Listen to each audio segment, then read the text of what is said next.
আর কয়েকদিন পরে রঙের উৎসব অর্থাৎ দোল ও হোলি। তারই আগে হয়তো মুখে হাসি ফুটতে চলেছে কেন্দ্রীয় সরকারি কর্মীদের। হয়তো তাদের জন্য বড় কোনো ঘোষণা করতে পারেন নরেন্দ্র মোদী সরকার। বুধবার কেন্দ্রীয় মন্ত্রিসভার বৈঠক। গত বছরের রেকর্ডে যদি নজর দেওয়া যায় তাহলে বলা যেতে পারে যে হোলির আগেই ডিএ বৃদ্ধির ঘোষণা করেছিল কেন্দ্র। এবছরও সেটাই হতে পারে বলে একটা জল্পনা রয়েছে। মনে রাখতে হবে 2024 সালের 5ই মার্চ ডিএ বৃদ্ধির কথা ঘোষণা করেছিল নরেন্দ্র মোদী সরকার। এবারেও কি কেন্দ্রীয় সরকারি কর্মী ও অবসরপ্রাপ্ত কর্মীরা সেই রকমই কোনো সুখবর পাবেন? সপ্তম বেতন কমিশনের সুপারিশে প্রতি বছরেই কেন্দ্রীয় সরকারি কর্মীরা 1 জানুয়ারি আর 1 জুলাইয়ে ডিএর বর্ধিত টাকা পেয়ে থাকেন। জানুয়ারির মহার্ঘ ভাতা বৃদ্ধির সরকারি ঘোষণা করা হয়ে থাকে মার্চে, আর জুলাইয়েরটা হয় সেপ্টেম্বর বা অক্টোবর মাসে। তবে ঘোষণা যেদিনই হোক না কেন সেটি কার্যকর কিন্তু করা হবে জানুয়ারি এবং জুলাই থেকেই। সেক্ষেত্রে এখন শুধু দেখার যাবতীয় এই জল্পনা বাস্তবে রূপান্তরিত হয় কিনা।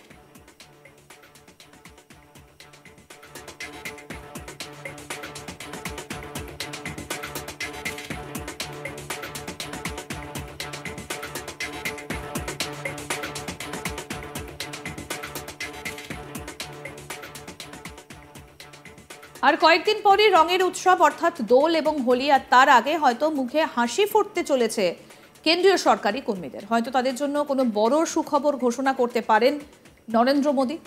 কারণ রয়েছে মন্ত্রিসভার বৈঠক, আর এই মন্ত্রিসভার বৈঠকে কোনো বড় সিদ্ধান্ত নেওয়া হতে পারে কিনা সেদিকে কিন্তু তাকিয়ে রয়েছে আপামর কেন্দ্রীয় সরকারি কর্মচারীরা।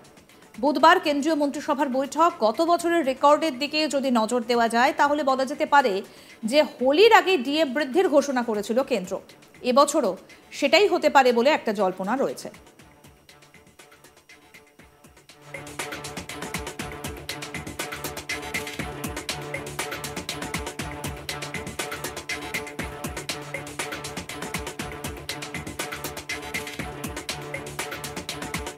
মনে রাখতে হবে 2024 সালের 5ই মার্চ ডিএ বৃদ্ধির কথা ঘোষণা করেছিল নরেন্দ্র মোদীর সরকার।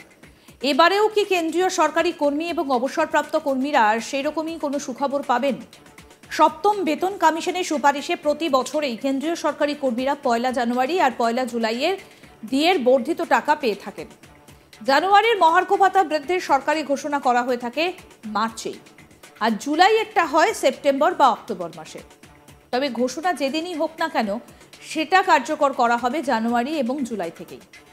সেক্ষেত্রে এখন শুধু দেখার যাবতীয় এই জল্পনা বাস্তবে রূপান্তরিত হয় কিনা। কারণ এখনো পর্যন্ত একটা জল্পনা রয়েছে যে মন্ত্রিসভার বৈঠকে কি তাহলে এই বিষয়েই আলোচনা হবে। কারণ গত বছর যেটা ঘোষণা করা হয়েছিল 5ই মার্চ, সেইভাবেই কিন্তু তাকিয়ে রয়েছেন আপামর কেন্দ্রীয় সরকারি কর্মচারীরা।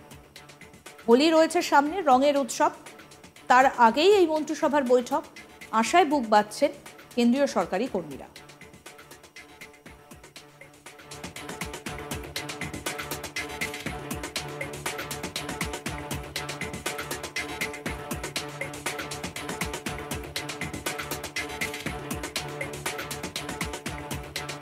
আর কয়েকদিন পরেই রয়েছে রঙের উৎসব অর্থাৎ দোল এবং হোলি।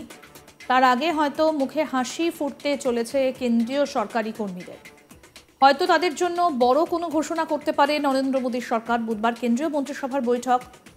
গত বছরের রেকর্ডে যদি নজর দেওয়া যায় তাহলে বলা যেতে পারে যে হোলির আগেই ডিএ বৃদ্ধির ঘোষণা করেছিল কেন্দ্র। এবছরও তেমনটাই হতে পারে বলে একটা জল্পনা রয়েছে।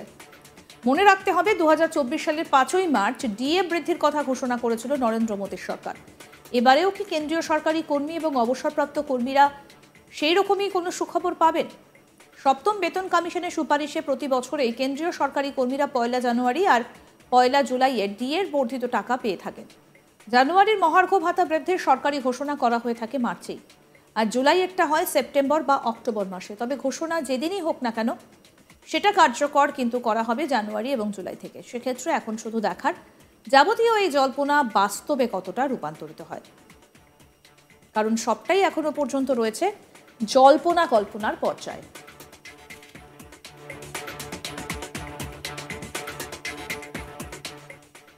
আরও আপডেট পেতে দেখতে থাকুন আজ তাক বাংলা। সাবস্ক্রাইব করুন, নোটিফিকেশন পেতে বেল বাটন অপশন প্রেস করুন, হোয়াটসঅ্যাপেও ফলো করুন আজ তাক বাংলা। ভিডিওটা লাইক করুন, শেয়ার করুন, কমেন্ট করুন।